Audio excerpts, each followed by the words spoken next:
Assalamualaikum warahmatullahi wabarakatuh. Perkenalkan, nama saya Muhammad Fadel Jani dengan NIM 23 10 95 30 17. Di sini saya akan menjelaskan, di sini saya matkul sensor SP. Di sini saya menjelaskan teori sensor sound. Eh, pada pada pertama itu, kenapa sensor suara bisa bekerja? Pertama, sensor suara dapat bekerja karena suara merupakan gelombang tekanan udara. Ketika suara merambat di udara, gelombang tersebut menyebabkan tekanan udara berubah-ubah. Urutan dasarnya yaitu suara di udara, suara berbentuk gelombang tekanan udara. Kedua, diafragma bergetar. Gelombang suara mengenai diafragma mikrofon sehingga bergetar maju dan mundur. Ketiga, diubah jadi sinyal listrik. Getaran diubah menjadi perubahan tegangan listrik yang sebanding dengan suara. Yang keempat, diolah dan dideteksi, sinyal diperkuat, difilter, dibandingkan dengan diubah menjadi output digital atau analog. Artinya sensor suara tidak langsung melihat suara, tetapi mengubah getaran suara menjadi sinyal listrik. Itu cara kerja mikrofonnya. Ketika suara masuk ke mikrofon, gelombang suara mengenai diafragma yang sangat tipis. Diafragma kemudian bergerak maju dan mundur mengikuti tekanan udara. Pergerakan tersebut menyebabkan jarak antara diafragma dan pelat belakang berubah. Karena mikrofon elektret bekerja seperti kapasitor, perubahan jarak menyebabkan nilai kapasitansi berubah. Dengan rumus, kapasitasi sama dengan permitivitas bahan dikali luas permukaan pelat dibagi jarak antara diafragma dan pelat belakang. Saya lihat sini rumusnya, rumus kapasitasi mikrofon, dan ini hubungan perubahan jarak dan tegangan. Sini ada struktur modulnya. Yang pertama itu mikrofon elektret untuk menangkap gelombang suara dan mengubahnya menjadi sinyal listrik kecil. Yang kedua itu potensiometer digunakan untuk mengatur sensitivitas sensor atau menentukan batas suara yang akan deteksi. Yang ketiga itu IC komparator LM393 membandingkan sinyal suara dengan tegangan ambang atau threshold. Yang keempat, LED indikator menyala ketika suara terdeteksi melewati batas yang telah ditentukan. Yang kelima, pin digital output hasil sinyal high atau low. Yang keenam, pin analog output menghasilkan tegangan analog yang berubah sesuai kuat lemahnya suara. Yang ketujuh adalah VCC dan ke-8 ada ground. Selanjutnya, apa suara menghasilkan tegangan dan arus saat menerima suara?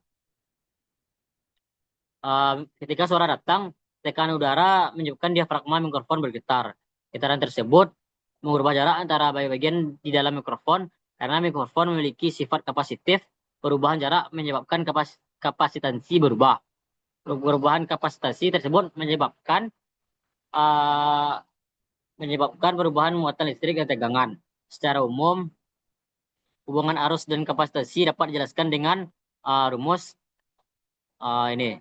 I sama dengan C dV dan bagi dt tambah V dC dibagi dt.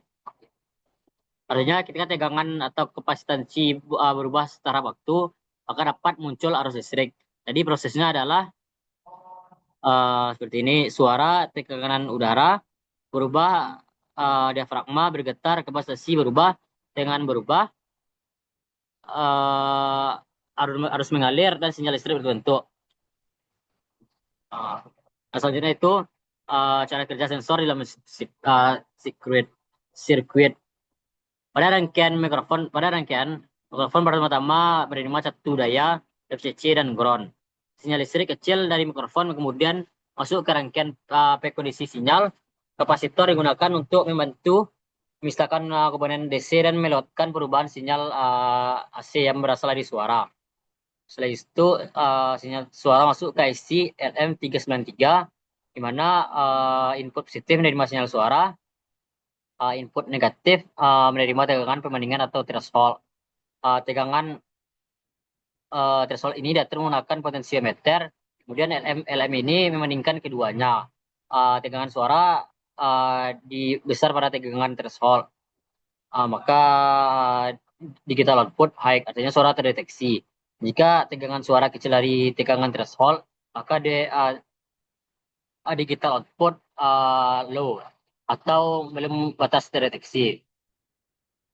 Proses pengolahan sinyalnya, setelah suara ditangkap mikrofon, sinyal mengalami beberapa tahap pengolahan. Pertama, mikrofon gelombang suara diubah menjadi listrik kecil. Yang kedua, penguat sinyal dari mikrofon biasanya sangat kecil sehingga perlu diperkuat. Dengan rumus penguat, V sama dengan V out dibagi V in. Sehingga besar nilai penguatan semakin besar tegangan keluar. Tahap ketiga itu filter. Filter digunakan untuk mengurangi noise atau gangguan dari lingkungan. Contohnya FC sama dengan 1/2 pi RC. Frekuensi cut off ditentukan oleh nilai resistor dan kapasitor. Tahap keempat itu komparator. Komparator LM membandingkan sinyal suara dengan nilai threshold. Jika sinyal suara melewati threshold, maka output berubah menjadi high. Tahap kelima yaitu output hasil akhirnya dapat berubah berupa analog output atau digital output.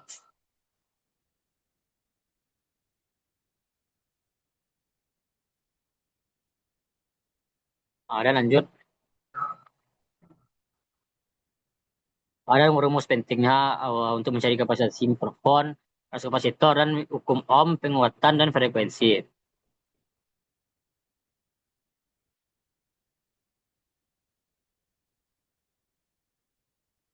Sebenarnya arus alur sinyal secara keseluruhan.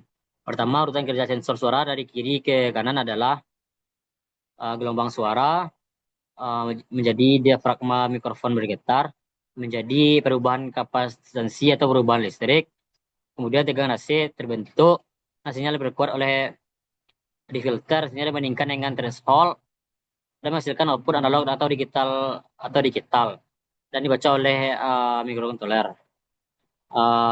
Bisa kita lihat pada ini ruang suara analog di udara, sinyal setelah mikrofon, setelah sinyal menguat dan di filter lebih besar dan terdapat digital output. Sekian dari saya. Assalamualaikum warahmatullahi wabarakatuh.